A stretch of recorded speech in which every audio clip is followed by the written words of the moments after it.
Já falei até agora, quando teve a Magnitsky, vocês vão lembrar, ocorreram diversas reuniões com os bancos brasileiros e várias com a própria Febraban, também com o Rodrigo Maia, que representa a Confederação Nacional dos Bancos, né, do Sistema Financeiro, algo assim.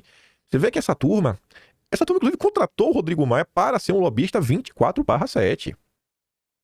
E aí ontem, a Mônica Bergamo publica uma notícia que nada tem a ver com política. E aí você se pergunta, cara, por que publicar isso? Porque isso nada tem a ver com política. O que é que a vida pessoal de um ministro supremo e sua ex-esposa, o divórcio deles, o que isso tem a ver, né? Então você vê que tem alguma coisa a ver com a política, né? A Mônica Bergamo tá publicando e tá ali, ó. Gilmar Mendes e Guiomar anunciam separação e dizem que a amizade segue intacta, né? A Renata pergunta, né? Mas a Magnitsky não funciona, né? O Ivanildo fala, e aí? É separação ou é blindagem? Uma pergunta, ministro. Eu tô repercutindo, ministro, que teve na rede social. Não fica com raiva de mim, não, pelo amor de Deus. E tá ali, né? Após o casamento, ministro Mendes e Guiomar surpreendem ao viajar pra Europa. Porque a amizade continua. Não é só mesmo que tá separado, não. O marceneiro do Metrópolis foi dar aquela lacradinha, né?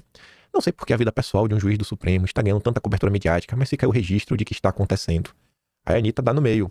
Eu não sei por que um vídeo público que estava salvo no Facebook virou o Shadow Cabinet e ganhou tanta cobertura midiática para pavimentar a perseguição a um presidente da República e sua assessoria. Mas fica o registro do que aconteceu. Esse rapazinho aqui perseguiu e muito, né? Perseguiu e muito Bolsonaro. Aí a Pâmela faz aqui uma pequena listagem. Alguns meses de Eduardo Bolsonaro. Fez ministro se aposentar mais cedo e sair pela porta do fundo da Suprema Corte. Tá com um apartamento lá em Miami, acho que sem poder usar, né? Expôs a podridão de liberais e do Centrão. Fez casal Supremo se separar após um casamento de 20 anos, a fim de salvarem seus negócios. Fez a Febraban e a CNI arrancarem suas respectivas calcinhas pela cabeça. Ó, Eduardo, hein? Ah, esse Eduardo é um problema. Ou talvez até solução. Gil Diniz fez uma postagem ontem, que depois o Paulo Mansur, né, deu no meio. Eu até achei que você, Gil, deu uma fraquejada. Você já foi mais brigão. A gente comentou no vídeo ontem sobre o caso do Firmino, que eu falei, bicho, quer criticar, até critica. Só não mente. O problema não é a crítica, é a mentira. É a crítica baseada na mentira. Aí o Gil fala, né? O influenciador afirmou o seguinte esses dias, é o Firmino. Se Eduardo Bolsonaro não apoia o Tarcísio, Lula vencerá e a culpa será de Eduardo. O cara fala com a naturalidade digna de embrulhar o estômago. Por um minuto, se pôr no lugar do Eduardo. Exílio da América, contas dele da esposa bloqueadas, não recebe salário há vários meses, mesmo com 2 crianças para alimentar. Aí vai sobreviver de quê, gente? Fotossíntese, né? Não tem que pagar aluguel também. Perseguição implacável da injustiça brasileira, da grande mídia, dos covardes que chegaram até aqui estão em postos de poder com o auxílio de Eduardo e que hoje se calam. Eduardo Bolsonaro não sabe se voltará a ver o próprio pai vivo. O presidente Jair Bolsonaro está sequestrado pelo estado de exceção no Brasil e trancado numa cela com grave problema de saúde. Isso é real, viu? Imagina você não saber se vai ver o seu pai. Nós estamos assistindo ao vivo os direitos básicos de Bolsonaro e dos presos políticos serem desrespeitados. Tanto que ainda é possível para nós na política, estamos trabalhando para libertar essas vítimas do regime de exceção brasileiro. Espero que esse influenciador esteja sendo bem pago para acusar Eduardo de ajudar o regime, nesse momento tão delicado de sua vida como político, mas principalmente como pessoa, amigo e filho. Não é possível que um cara com 2 milhões de seguidores, que constantemente está nos eventos do PL, tenha se prostituído de graça à luz do dia, como estamos vendo.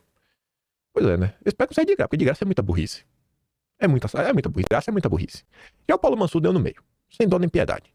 Influenciador Firmino. Agora quer jogar a culpa da direita do Eduardo. O sujeito cresceu às custas da direita e agora quer apitar no time que nem é dele.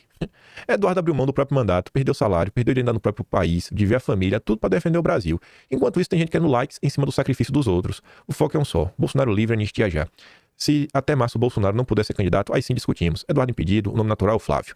E só depois disso, se não houver composição, conversa-se com Tarcísio. Mas agora não. Agora é hora de Tarcísio e todos os governadores de direita apoiarem a anistia ampla e restrita e tirarem nosso líder da cadeia para que ele seja o nosso candidato. Eu acho que esse tipo de comentário é extremamente relevante. E devia também gravar vídeo aí para colocar nas contas de vocês no Instagram, porque foi onde o Firmino andou comentando, né, falando mentira. Falou para mais de 420 mil pessoas. Mais de 40 mil até gostaram, bateram palma, aplaudiram o que falou o louco do Firmino. O problema é mentira. Não quer Eduardo, não quer isso, não quer aquilo outro. Eduardo já falou, ele não vai estar controlado de jeito nenhum. Firmino tá falando de crescimento de voto nulo. Tá deixando claro que ele não vai anular o voto por nada. Menino descarado, rapaz. Aí tem 2 recortes para mostrar para vocês que me alegram muito.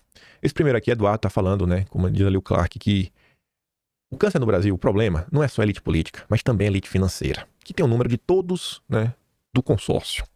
Tem os seus contatinhos. Escuta só isso aqui. Sem uma elite financeira apoiando. E o Trump sabe disso, porque ele vem da elite financeira americana. Aí o que os nossos brilhantes parlamentares fizeram? Fizeram uma comitiva, né? Tereza Cristina, Esperidião Amin, vieram bater a porta dos Estados Unidos.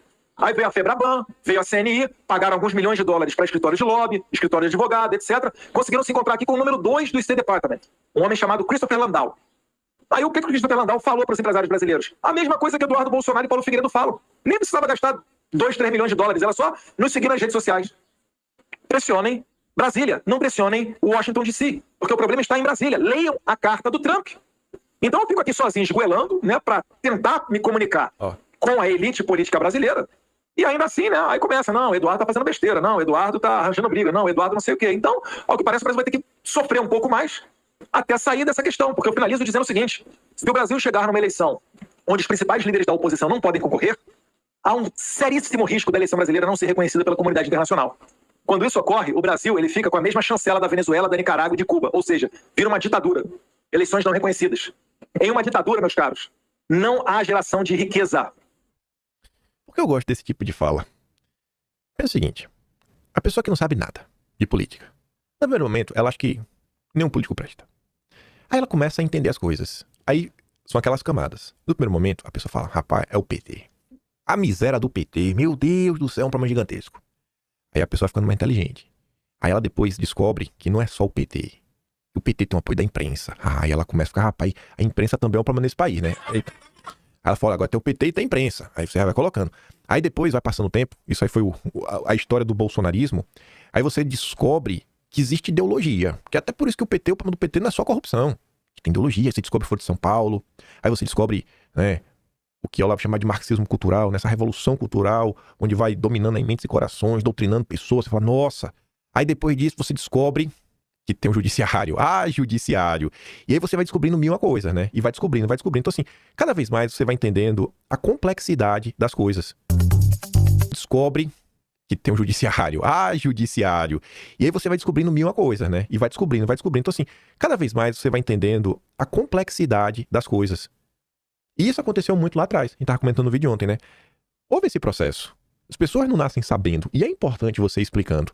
Então, quando o Eduardo pega uma oportunidade dessa, que muitas pessoas o seguem, ele fala, cara, olha só, no Brasil, e não é só falando assim, não existe uma elite financeira, como se fosse um negócio genérico, abstrato, oculto, uma elite. Não, ele dá nomes, pô, a Febraban, a CNI, e dá um exemplo do que essas pessoas fizeram. Ó, essa gente contratou escritório de lobby pra fazer isso, pra fazer isso, pra fazer aquilo outro, trabalhando assim, não para restabelecer a democracia brasileira, mas para manter tudo como está e continuar ganhando dinheiro deles. Porque não estão nem aí para as violações de direitos humanos. Então, quando eu vejo Eduardo falando isso, é o que eu digo.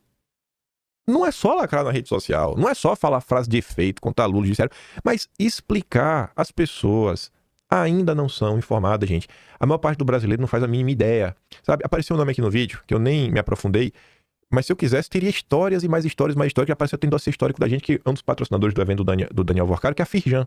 Também é um grupo aí da área financeira e tudo mais, tem até uns prêmios que a Firjan entrega. São grupos de lobby que existem, assim, na história brasileira, que já apareceram em diversos momentos, em diversas denúncias.